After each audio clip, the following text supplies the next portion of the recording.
So what is health-related stigma? It refers to the form of evaluation, judgment, or social disqualification of individuals based on a health-related condition. And that's what people with sickle cell disease go through, you know. They get the same kind of treatment as people who opt or choose to use drugs. They get that same kind of treatment of, you know, you shouldn't use all those drugs, but there's no consideration that these are people who have a genetic condition that predisposes them to that pain that they're complaining about. Okay, so I actually have two questions. But the first question I have is, You overweight?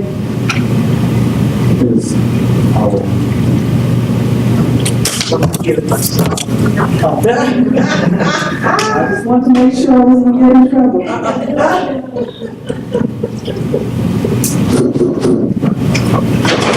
the first question I have is in correlation with what you're talking about, the attitude toward pain medication. The attitude toward pain medication. I've been with a doctor for 2 years, and I've never really had any problems with him about pain medication. As a matter of fact, he was like my savior when he first came because his attitude was so different toward pain medication. But I think that you say in light of the opioid, scare, he's now started saying things like, okay, Mr. Vicodin, when he writes out a prescription. Or limits, how much, that he wants to prescribe. I mean, and then also, we have to go now and actually physically take a prescription instead of being able to just get a standing prescription with, refill. Yeah. So, there's that play on what, he's doing with that too. So that was my first question. And then I'm gonna have to put you on hold because they're gonna take this mic from me in a few minutes. Oh, okay. So we'll be able to answer questions after. Yes. Okay, so we'll be able to answer questions afterwards, and we'll get back to that one. Okay. I'll try and remember, but you try and remember it too. Okay. So the impact of health-related stigma, that there are higher levels of depressive symptoms in people with sickle cell disease. And they're depressed because of all these kind of things like the one that you were talking about, the low self-esteem and feelings of hopelessness, the psychological disturbances, depression and anxiety, and the diminished ability to cope with their pain because of things that are happening and ongoing. So what are the politics of sickle cell disease? The number of, if you look at the, people always used to say, I remember a young man said to me, he'd rather have AIDS than sickle cell disease because people with AIDS, people care. People with sickle cell disease, they don't care. You live, you die with sickle cell disease and nobody ever acknowledges what your journey has been. And so this is Coretta just sharing the magnitude of the funding for sickle cell disease as opposed to other groups. We are so underfunded, and we contribute to the government like everybody else does. And we should be better funded. So there are a few research grants. We used to have 10 sickle cell comprehensive centers across the country. Ask how many we have now? We have 0. Okay. They've restructured the programs that we felt, so all of us felt like the comprehensive centers that we had were excellent because they encompassed everything. I mean, we had, the hematologists, the nurses, the social workers, we had voc rehab, we had all kinds of services. And the services that we didn't have readily available within our center, because we were centers and because we had credibility and people honored us, they were willing to provide those services. Nowadays, we have makeshift facilities that provide services to people with sickle cell disease that don't even have the things that we need, like coming to clinic and being able to get fluids so that you don't have to be hospitalized. So, my question is, what's the purpose of setting up a program that doesn't work? Adrian always says, when is something good better than nothing at all? When is something nothing at all better than something good? So, those are the kind of things that are going on now. So this is the funding as compared to sickle cell, cystic fibrosis, and hemophilia. So look at all of the funding. Should we be happy we got some? I don't know. So now we move to evidence-based practice, thank God, because now we can say that we do what we do for a reason. And fortunately, NIH has put out guidelines. Unfortunately, people are not using those guidelines, but it is imperative that each and every one of you guys have. And Ash actually has produced a nice little abbreviated copy of the guidelines. They have one on hydroxyurea, they have one on acute care, and I think they have one on long-term. There's like 3 of them. But those are available to you. All you have to do is request them from American Society of Hematology. So evidence-based practice do not consider the psychosocial aspects of sickle cell disease. And you know, when I came into sickle cell disease, my background was in mental health. And I came because I felt like sometimes the depression and the other things that go on with sickle cell disease were more debilitating than the disease itself. Because all of those things that happen to you make you not want to go forward, and they make you sick more often. And so we started, I think I was the first one in the country to decide that we should start support groups. So we started doing support groups, you know, where we brought people with like-mindedness together to talk about how can we do this different. You know, and I've only heard one person in all the time that I worked with support groups say that they had difficulty with a support group because they had met someone else who they really liked and the person died. And they said that's why they were reluctant to meet other people with sickle cell disease. But there are more positives than there are negatives to having support from someone who suffers similarly. So the depression, the fatigue, nobody talks much about the fatigue, but people with sickle cell disease get tired. They get tired. And one of the things that we have to work with them on understanding is you don't have to achieve your successes the same way everybody else achieves their successes. Sometimes it may take you longer to achieve that success than the next person. But guess what? At the end, you still achieved it. And you're healthier because you didn't pressure yourself into doing it like everybody else in society does it.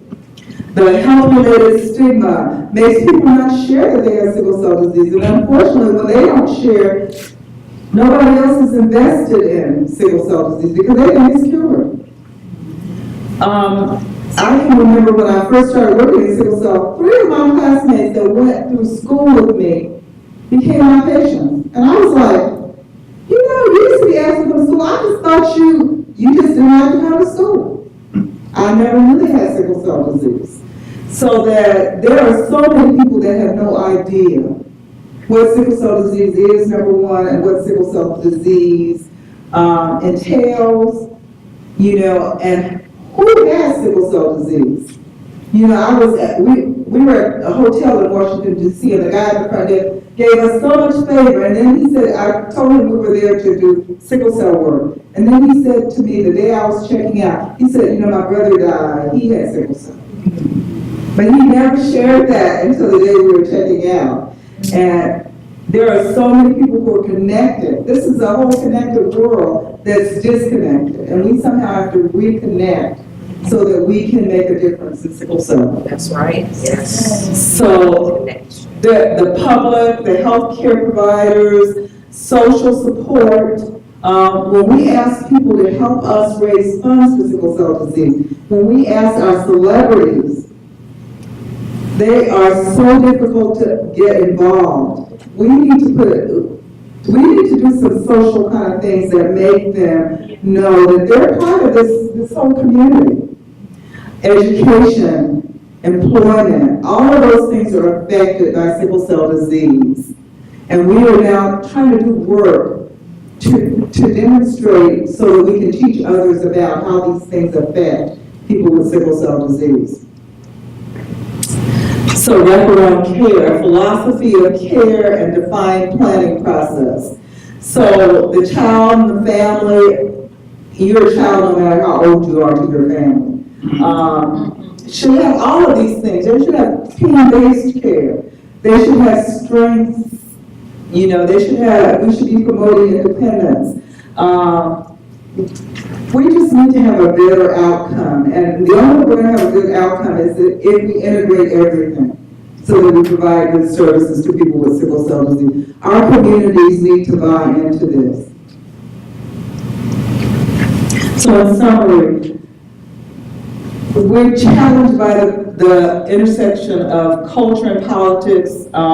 Culture might be improved with increased sickle cell disease awareness, with additional sickle cell disease education for healthcare providers, with better prepared individuals with sickle cell disease to navigate healthcare system. We have to teach our folks what their disease is, how to utilize systems. There are so many things that they need to learn about that we haven't taught them because we just didn't know to do it. But now that we know better, we have to do better with providing direction for people with sickle cell disease so that they can encounter what their encounter and deal well with what they're going through. Increase sickle cell disease funding with an even political playing field.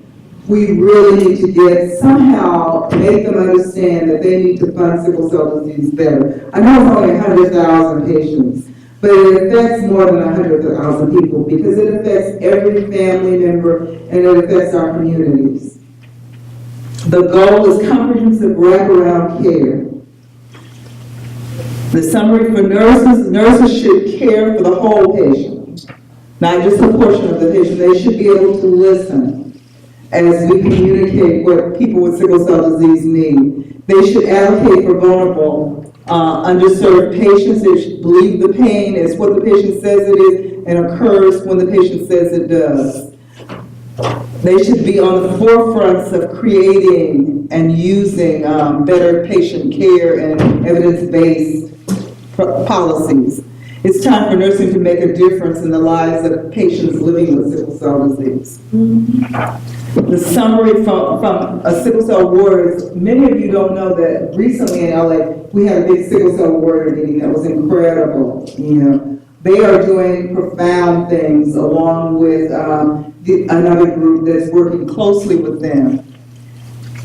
And one of the individuals there said, I could have died last night.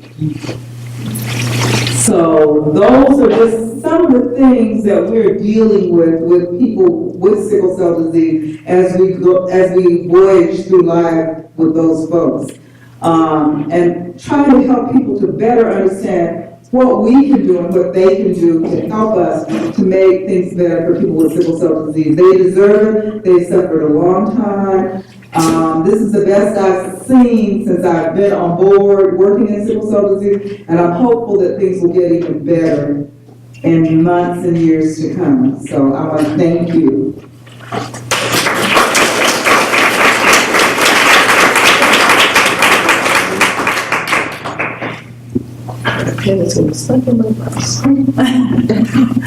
That's what you release. Conversation. That's why we're jeans all the time. Thank you so much for your invitation. Our next presenter, I'm very happy to have her here. I'm meeting her today for the first time, but what is exciting me is that is a multi-generational work of this panel. And I do see her as one of our incoming warriors in this work. Her name is Sarah Martin. Again, we have her bio here today. I'm also an affinity because she's a clinical psychologist in training. I'm a clinical psychologist as well. And I started about the same time, so I'm really kind of feeling the age here. But this was back when we still had the comprehensive clinics. That's why I was anyway, so currently she is doing her internship at Alpert Medical School of Brown University. And I also want to highlight the focus of her dissertation on applaud her again for really centering in on this population, the work that she does. Her dissertation examined pain, aspects of social support and stigma in adolescents hospitalized with sickle cell pain episodes. I look forward to hearing from the next generation.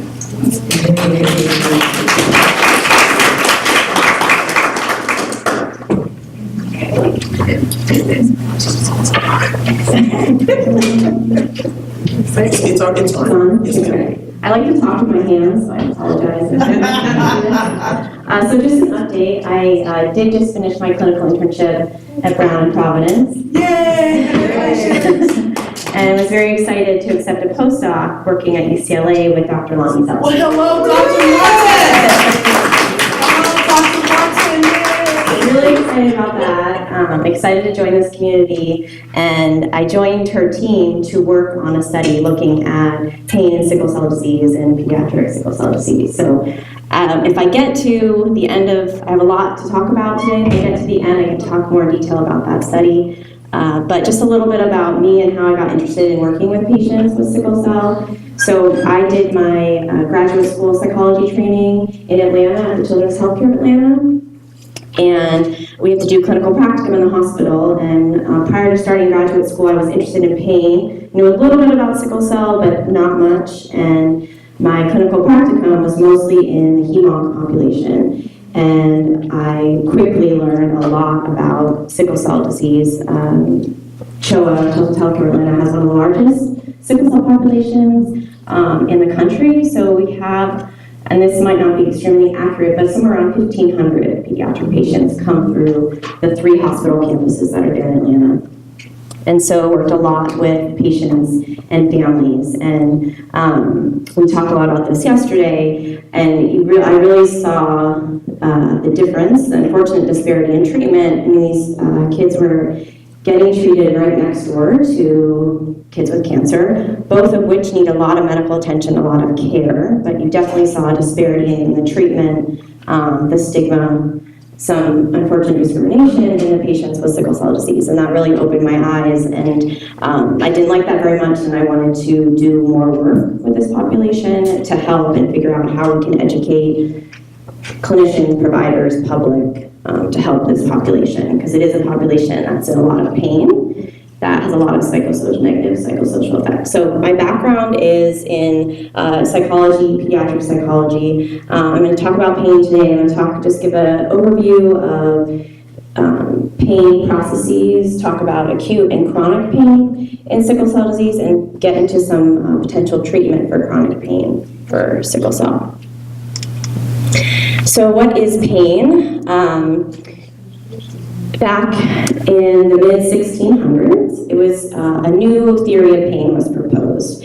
And basically, it stated that pain was directly proportional to the damage that occurred, right? So if you stepped on a rock, you'd have less pain than if you sliced your finger. So there's a direct linear relationship. And the idea was that that pain message traveled through the nerves, the spinal cord, up into the brain, and depending on how much damage you had, you experienced more pain.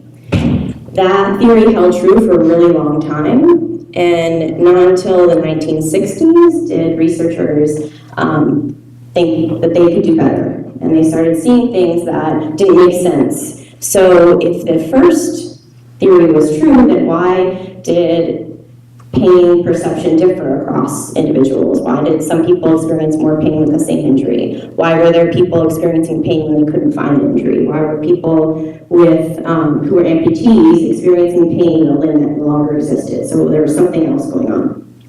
So this new theory, and there's been some adjustments since the 1960s, and we still have a lot to learn about pain, but we're starting to get a little bit better grasp on it. So with the new theory, they have this message that goes from the peripheral nerves up through the spinal cord. It goes into the brain, and once it hits the brain takes a look at that message. So there's different areas in the brain that try and figure out what's going on. Then the brain decides this is pain, and it decides how much pain it is. And then it sends messages back down through the spinal cord to tell the nerves what to do, right? So there's a lot of process, and this is a very simplistic explanation, but the idea is that your brain is processing the pain and sending messages back down to the rest of the body.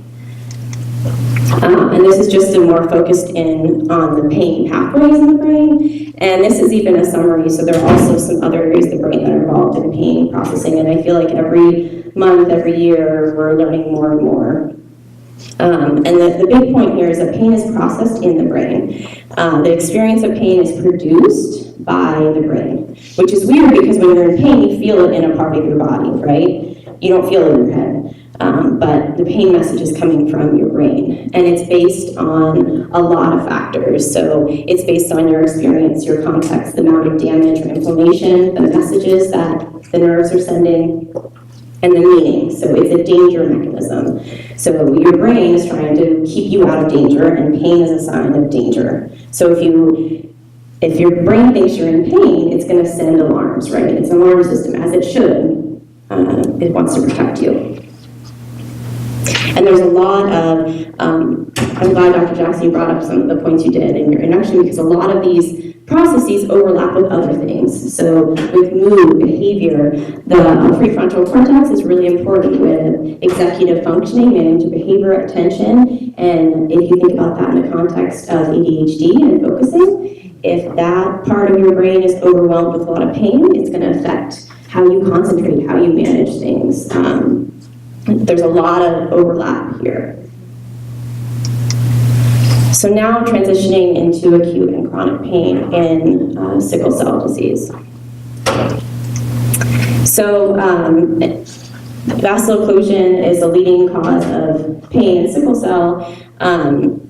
We're still trying to figure out exactly what causes the vaso-occlusive crises, because as we talked about earlier, the sickling is occurring nonstop, and there's not vaso-occlusive crises all the time. So trying to figure out what's leading to that eventual crisis. The pain from vaso-occlusion comes from the clogging of the red and white blood cells in the capillary specifically, so in the smaller blood vessel, and it causes this, which I don't have to tell you, causes deep, severe, significant pain. And that pain is a result of inflammation.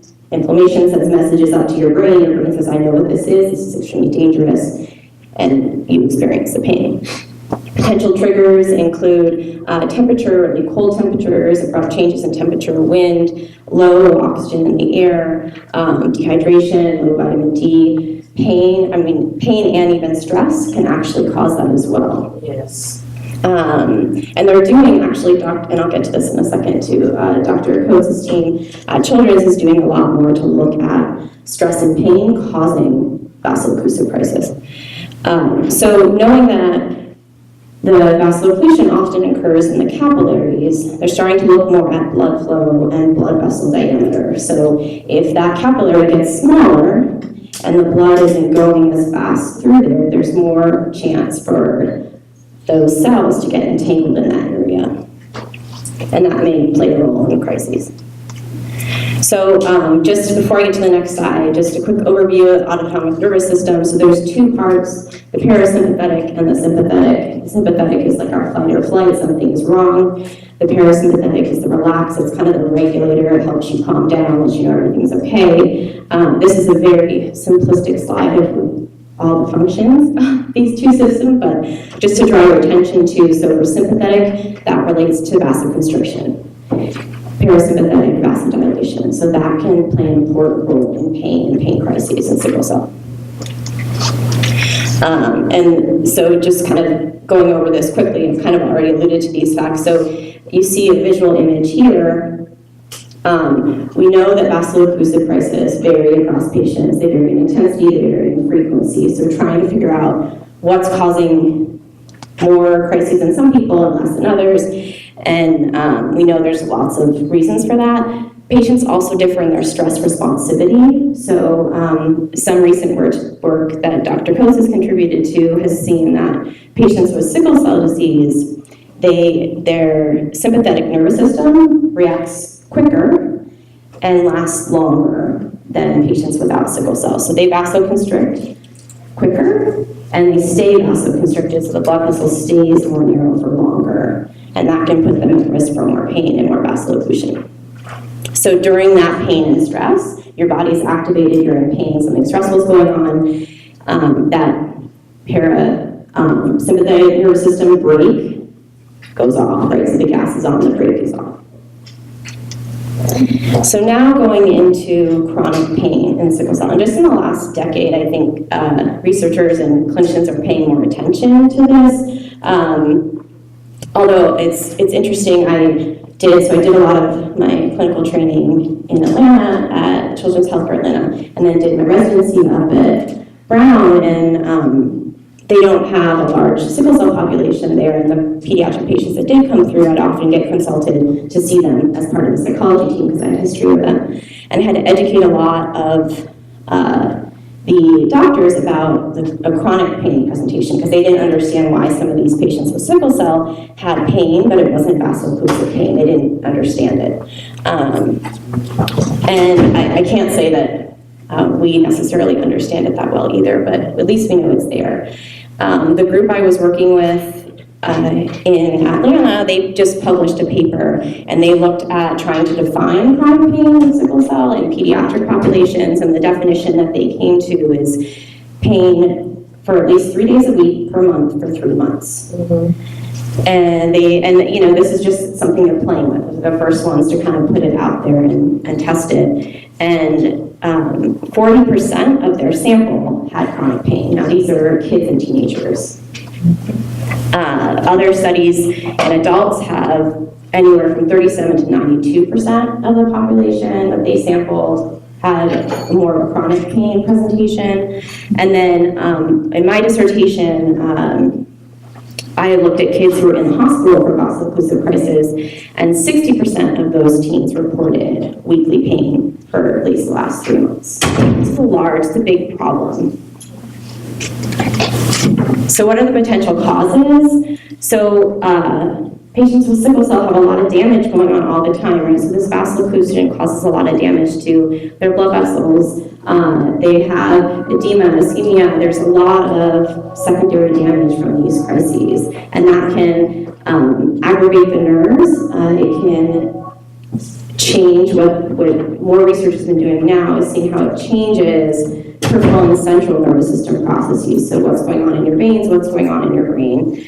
And some recent studies have shown that patients with sickle cell disease, and not even patients who have more of a chronic pain presentation, but patients with sickle cell have increased sensitization in the pain pathways in the brain, so they're just more activated. Which makes sense. The brain is really trying, like, I know that my person experiences pain, I need to be on alert for that, right? That's right. So also heightened pain perception in the periphery, so in the nerves. So they have this altered pain perception. And Dr. Zeltzer and her team did look at this, and they found about 30% of the patients that they did laboratory tests on had altered pain sensitivity. So either more sensitivity or less sensitivity. So there's kind of a bidirectional process going on. So there's different types of chronic pain. Pain in the hips is common, pain from chronic leg ulcers, musculoskeletal pain, headaches. More of this neuropathic pain, which is more implicated in the neural processing. So more of this widespread pain where there's no specific damage, there's a problem with the system. That type of pain is often described as burning, sometimes a weird numbing, tingling feeling, and just abnormal pain processing. And this type of pain, I think is particularly hard because we talked a little about the invisibility of sickle cell, the invisibility of pain. You can't measure pain, really. Right. So it's based on often, what's your pain? And it's up to the person asking that question to take the information you're giving them and take their perception of you as a person and make a decision. Often that's how it works. We unfortunately don't have really good ways of measuring more of this neuropathic pain. Even when people come in with crises and they're saying, like I've heard a lot of your stories and stories from patients, they say I'm at a 10. And you're standing, you're talking to them, you're not screaming and crying. And certain healthcare providers take that as, well, they're not a 10. Like that's not who they are. And that's really frustrating. And there's no way to prove it really, and everyone expresses their pain differently. So this is, I think, a particular problem because it's invisible. So there was a recent article done that did qualitative interviews with patients with sickle cell, and they talked about the blessing and the curse of the invisibility of sickle cell disease and pain, and that often patients with sickle cell, you can't see it on them, so they can pass, so to speak, as someone who's not ill, but they are experiencing a lot of negative consequences from this pain, from having the disease, and they can't show it, so they're also not getting the compassion that maybe someone who you can see the disease can get. And I think that works into this more neuropathic type of pain that you can't measure. So chronic pain is part of a whole person, that's part of many systems, and it's multidimensional, just like acute pain. And Dr. Jackson, I like how you try to talk about the intersecting of all these different things. So this is a model that was done by some researchers up at UCSF looking at adults with sickle cell disease, and they talked about the psychosocial and spiritual aspects of a person who has pain and has sickle cell disease, and how all these things are interacting in a person's experience of pain and their experience of their life and their quality of life. Individuals with sickle cell and individuals without sickle cell who have chronic pain have severe impairment in their quality of life. It's not only painful, but it affects your social relationships, your work, etc. And so just some talk on social stress and stigma in pain. So I did, a lot of my dissertation was inspired by Coretta's work, actually, and we heard a lot of working with the adolescents with sickle cell about this stigma and not wanting to tell their friends, not wanting to tell providers how much they were in pain because their providers wouldn't believe them. So there's this really idea of stigma, and I became interested in social stressors and pain in general and stigma and sickle cell. So chronic social stressors have been linked to changes in the plasticity of the circuitry in the brain that process emotion. And with pain in particular, they're starting to do some research at UCLA actually looking at how social connection and social processing shares the same pathways in the brain as pain processing. And social isolation, social trauma can affect your pain perception. They also have shown that people who were given opioid blockers, they reported less social connection to people they cared about than those that weren't. So there's some overlap, and it's something that I'm interested in. Also looking at perceived stigma, so I looked at that in the population I did for my dissertation and found that we just wanted to measure it first because it hadn't been looked at in pediatric populations, and we also collected hospital data and things like that. And we said, let's just see what stigma looks like in this population. Let's see how it may affect the hospital outcomes, and found that controlling for all other things, pain into the hospital, history of pain, history of hospitalizations, higher perceived stigma predicted less decrease in pain while they're in the hospital, which is concerning, right? So it's definitely an area that needs to be looked at further. Okay, and I have till 11, right? Okay, so I'm gonna go through this quickly because I want to get to the study that we're doing at UCLA. So chronic pain treatment, these are kind of the 4 different types of interventions, and I know that Gretchen's going to talk about alternative treatments and things like that, so I didn't include this on my slide, but it's all interwoven here. My background's in clinical psychology. I am not a physician. If Dr. Zeltzer were here, she would talk a lot more about medications. I'm not going to do that. But just know that there are a lot of different types of medications, depending on the type of chronic pain that you have, that may or may not be effective. Overall, they find that pain medication helps. It doesn't help enough, and it doesn't help everybody. So we need to address it from all areas. So I'm going to talk about these 3.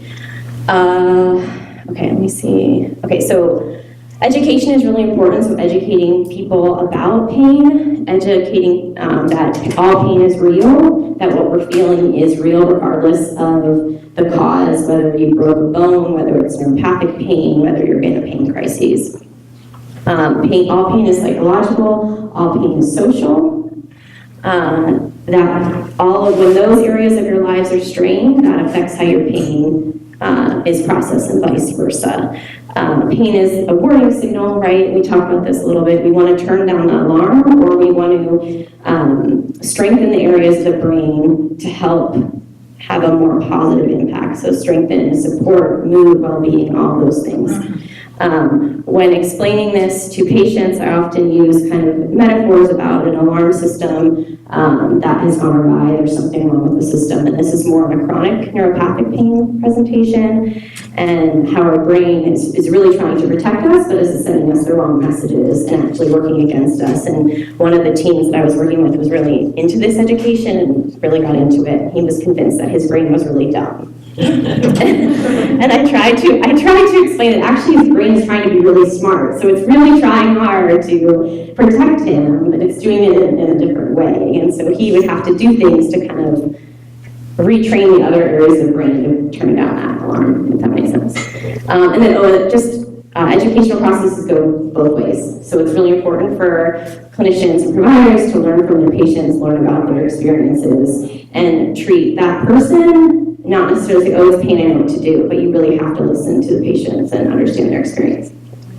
Cognitive behavioral treatment is popular within chronic pain. We have a lot of evidence that these types of interventions help. So our thoughts, feelings, behavior, pain, all are interrelated. A lot of this work really looks at trying to address pain-related fear, pain-related coping, looking at value-based outcomes, goals that are set by the patient, what's important for them. A lot of times in chronic pain, you're not going to get relief very soon. So we want to focus on how can we get you back into your life doing the things that are important to you while we're working on the pain.